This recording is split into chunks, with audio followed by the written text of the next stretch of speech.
कहानी की शुरुआत में हम एक फाइट शो को देखते हैं जहां पर एक खतरनाक जेल में बंद कैदियों को फाइट करके अपनी आजादी हासिल करने का मौका दिया जाता था। अगर उन्हें जिंदा जेल से बाहर निकलना था तो उनके पास यही रास्ता था। कुछ ऐसा ही इस समय नोवैक के साथ हो रहा था, जो इस वक्त कैलिप्सो नाम के खतरनाक फाइटर से लड़ रहा था। कैलिप्सो के हमले से बचने के लिए उसने एक बेहतरीन गुलाटी मार कर अपनी जान बचाई और कैलिप्सो पर पलटवार कर दिया। ये देखकर दर्शकों में एक बार फिर जोश भर गया, क्योंकि अब नोवैक कैलिप्सो पर एक के बाद एक जोरदार मुक्के बरसा रहा था। आखिरकार कैलिप्सो को धूल चटाने के बाद नोवैक ने उसकी कुल्हाड़ी उठाई और उसकी जान लेने को तैयार हो गया। असल में इस मुकाबले को जीतने के इनाम में उसे अपनी आजादी मिल जाएगी। अब जैसे ही नोवैक को लगा कि वो जीत चुका है तो एरिना में एक और ओपोनेंट घुस आई और उसने अपनी तलवार से नोवैक पर हमला कर दिया। इसका नाम क्यूटी पाई था और उसने नोवैक के पेट में तलवार घोंपकर बेरहमी से उसके अंग बाहर निकाल दिए और फिर जोर जोर से हंसने लगी। अंत में उसने नोवैक का सर धड़ से अलग करके उसका किस्सा वहीं खत्म कर दिया।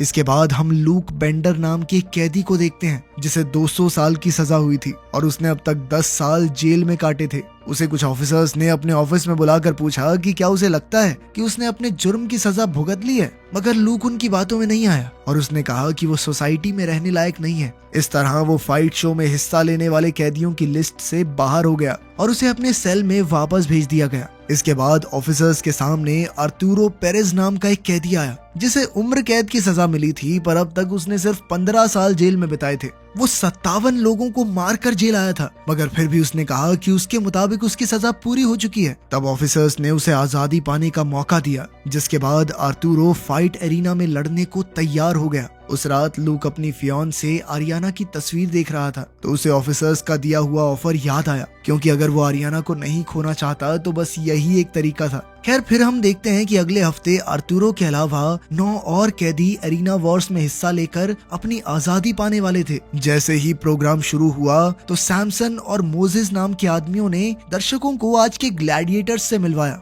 आज जो कैदी इन ग्लैडिएटर्स को हराएगा वही यहाँ से जिंदा बाहर जा पाएगा। ग्लैडिएटर्स देश के सबसे खूंखार फाइटर्स थे जो खास कॉस्ट्यूम्स और हथियारों के इस्तेमाल से अपने दुश्मनों को मार डालते। कैलिप्सो और क्यूटी पाई भी इन्हीं ग्लैडिएटर्स में से एक थे और वो सीजन की शुरुआत से एरिना का हिस्सा थे। जब आर्तुरो को पता चला कि वो इन खूंखार अपराधियों का सामना करने वाला है तो वो काफी घबरा गया, क्योंकि वो जानता था कि ये तो उसके साथी कैदियों से भी ज्यादा ताकतवर थे। अब रिंग में घुसने से पहले स्टीव नाम का एक लड़का काफी ज्यादा घबराया हुआ था, तो आर्तुरो ने उसे शांत करने की कोशिश की। आर्तुरो ने कहा कि वो जानता है कि स्टीव को झूठे केस में फंसाकर जेल में भेजा गया है, इसीलिए अगर वो यहाँ से जिंदा बाहर निकलना चाहता है तो उसे शांत रहना होगा। अराउहो ने स्टीव को डरने की बजाय मुकाबले पर ध्यान देने को कहा, मगर इससे पहले कि स्टीव एरिना में घुसता अचानक छत से भयंकर आग की लपटें निकली और स्टीव की मौके पर ही मौत हो गई। उसी समय दरवाजे खुल गए और नीरो एरिना में घुस आया। उसी पल आर्तुरो ने सबको एक साथ रहने को कहा, क्योंकि वो जानता था कि इनसे निपटने के लिए उन्हें एक टीम की तरह मिलकर काम करना होगा। अब एरिना में जाने से पहले सभी खिलाड़ियों को एक इंजेक्शन दिया गया और साथ ही उनके सर पर एक बॉम्ब फिट कर दिया गया। अगर उन्होंने कोई रूल तोड़ा या भागने की कोशिश की तो उसी पल बम का बटन दबाकर उन्हें ऊपर पहुंचा दिया जाएगा। अब जैसे ही कुछ डरपोक कैदियों ने भागने की कोशिश की, उन्हें उसी पल बम के धमाके से मार दिया गया। खैर, फिर बचे हुए कैदियों ने अपने अपने साथी के साथ मिलकर नीरो पर हमला बोल दिया, मगर नीरो ने अपने ब्लेड से उन पर पलटवार किया। जब आर्तुरो ने अपने साथियों को जख्मी होते देखा तो उसने गोल्डी के साथ मिलकर नीरो पर जानलेवा हमला करके उसे मौत के घाट उतार दिया। उसके मरते ही आर्तुरो ने तुरंत उसका चाकू चुरा लिया और बाकी ग्लैडिएटर्स को मारने निकल पड़ा। पर जैसे ही गोल्डी चाकू उठाने के लिए नीचे झुका तो उसे एहसास हुआ कि नीरो मरा नहीं था, बल्कि वो अब भी जिंदा था। अंत में नीरो ने उसकी जान ले ली।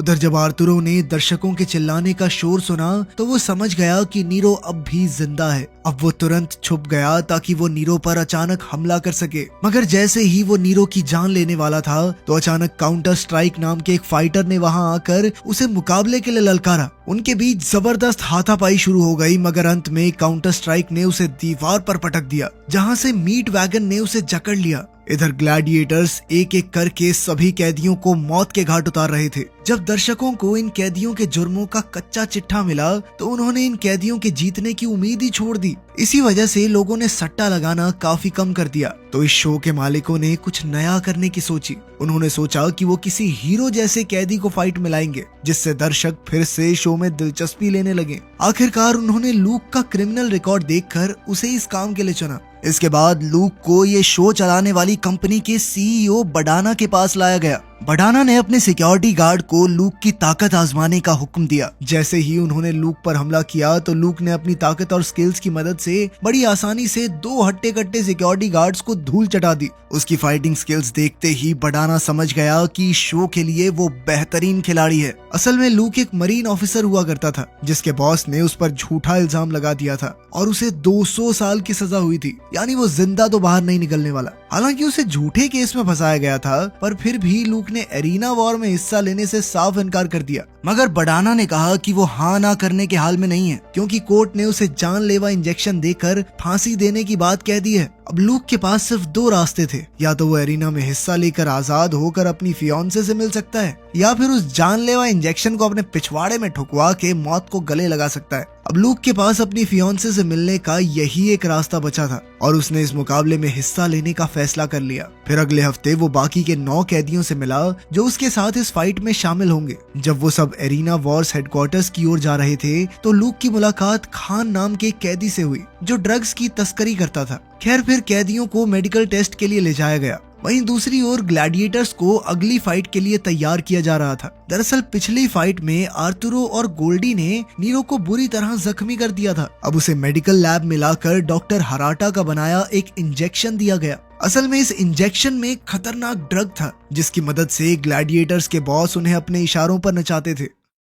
फिर अगली सुबह शो शुरू होने से कुछ घंटे पहले सैमसन और मोजेस ने कहा कि आज रात कुछ अनोखा होने वाला है, क्योंकि एरिना वॉर्स के इतिहास में ये पहली बार होगा कि एक बेगुनाह कैदी फाइट में हिस्सा लेने वाला है। जब खान और बाकी कैदियों को पता चला कि लूक पहले मरीन ऑफिसर था और उसे झूठे केस में फंसाया गया है, तो उन्होंने लूक से पूछा कि उसने कोर्ट में सच क्यों नहीं बताया। तब लूक ने कहा कि उसने अपने बॉस के किए हुए अपराध को अपने सर लिया था। जब उसे गिरफ्तार किया गया तो उसने बदले में सिर्फ अपनी मंगेतर और उसके पिता की सुरक्षा की मांग की। खैर, फिर हम बिली चेम्बर्स नाम की कैदी को देखते हैं, जो आज बाकी कैदियों के साथ अरीना में जाने वाली थी। वो एक जानी मानी MMA चैंपियन थी और वो हर हालत में यहाँ से जिंदा बाहर निकलने का इरादा लेके आई थी। अब जैसे ही दरवाजे खुले और उनकी टीम एरिना में घुसी तो लूक को छत से गैस की स्मेल आई। तभी अचानक पेरिस नाम का कैदी गोली लगने से मारा गया। उसी समय नीरो उसके सामने आया तो सभी कैदियों ने मिलकर उस पर हमला बोल दिया। जब कियोशी चाकू लगने से जख्मी हो गया तो बिली ने बीच में आकर नीरो पर ताबड़तोड़ वार करके उसे निहत्था कर दिया। इसके बाद सभी कैदियों ने मिलकर उसे चारों ओर से घेर लिया और उसे एक एक करके पीटने लगे। मगर इस फाइट के दौरान नीरो ने गिडियन के सर पर चाकू दे मारा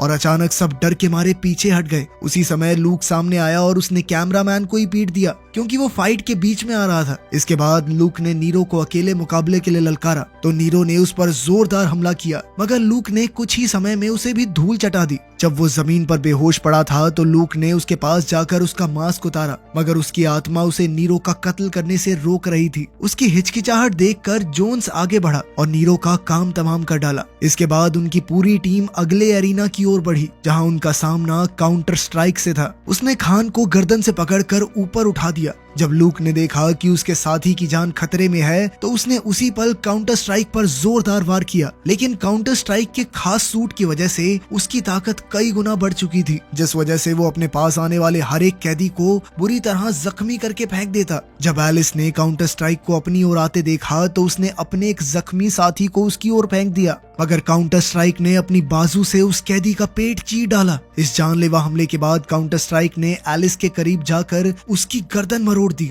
ये देखते ही लूक ने तुरंत दौड़कर काउंटर स्ट्राइक पर जबरदस्त हमला किया, जिससे वो भौचक्का रह गया। फिर खान ने दुश्मन पर ब्लेड से वार किया और इसी तरह वो सब काउंटर स्ट्राइक को हराने में कामयाब रहे। अब लूक इस टीम का सबसे बेहतरीन फाइटर था, इसीलिए वो टीम का लीडर बन गया। उसने कहा कि अगर वो सब एक टीम की तरह मिलकर काम करेंगे तो यहाँ से जिंदा निकल सकते हैं। लेकिन उसी समय जोन्स ने बीच में आकर कहा कि वो लूक को अपना लीडर नहीं मानता, क्योंकि लूक बहादुर नहीं है, डरपोक है वो। जोन्स ने कहा कि लूक इतना कमजोर है कि वो अपने झूठे केस में अपने लिए ही नहीं लड़ सकता।